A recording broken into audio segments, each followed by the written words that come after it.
Hey guys, so we are going to be installing the BMS intake today, the Berger Motorsports intake. So step one, and you probably already know how to do this, is going to be removing the stock box. So you're going to want to remove the stock box out of here, get all that out of the way. And then you're also going to want to make sure when you're removing it that the car is on ramps or jack stands. So all this is you're going to have these little pop rivets, and then there's two 12mm metal bolts. This is where you're going to be working. So this is where the intake will go on, and then the intake will move up. So I'm going to go ahead and get this part attached. This is going to be where the coupler goes. So we'll have a coupler attached here, the intake, and intake will be routed upwards. It's a straight through design, so it'll be really simple. And I'll show you how it's done step by step. So I'll go ahead and get the coupler put on. Alrighty, so we got the coupler on here. Like I said, it's a really simple design. You're just going to use a flathead screwdriver and make sure to put these in an orientation where you can easily get to. You want to make sure you can easily get to that. I've got a really tiny screwdriver, so I got to this one pretty easy. Got it nice and snug. There's the Berger Motorsports logo. So now we'll go ahead and we're going to install the piping.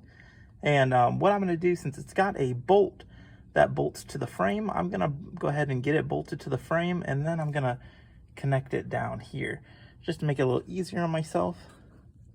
I'll go ahead and do that. Just so you can see, that is a nice 3-inch pipe. Alrighty, so far super easy. Like I said, we're only a couple of minutes in. Sorry, I have a headlamp on, so it's showing a glare. So we got the coupler on, we got the intake in. Sorry, the dust is from my garage. It's all bolted up. Like I said, put these where you can easily get to them. Flathead screwdriver, super easy. This is nice and tight. Let me go up top, I'm gonna show you up top.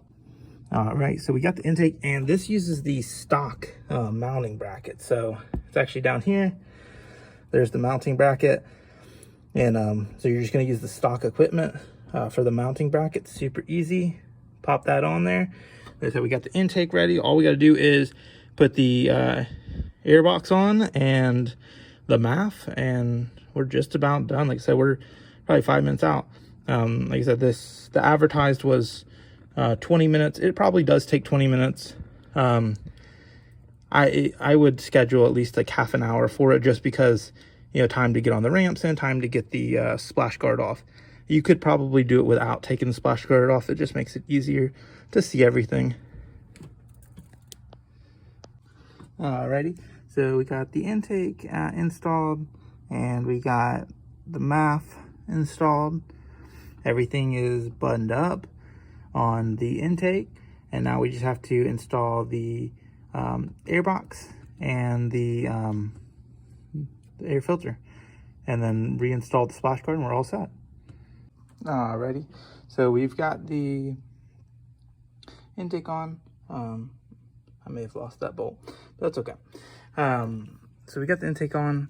So basically, you'll get this piece of the housing, and this will go on the inside. 2 bolts, and then you've got this bolt over here, and then what you'll do is you'll pull this out, and then you will push it under and then bolt on top. So this will go on.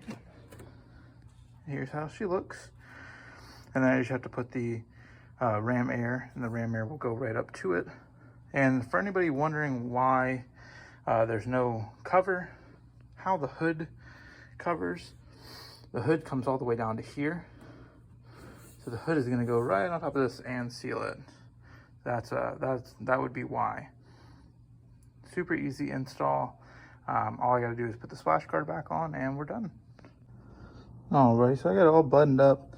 Got the airbox, and like I said, the airbox, it's all inside the lip. It goes directly here. Like I said, super nice setup. Now I just have to put the splash guard on, and we're all set. Like I said, this was very, very easy job.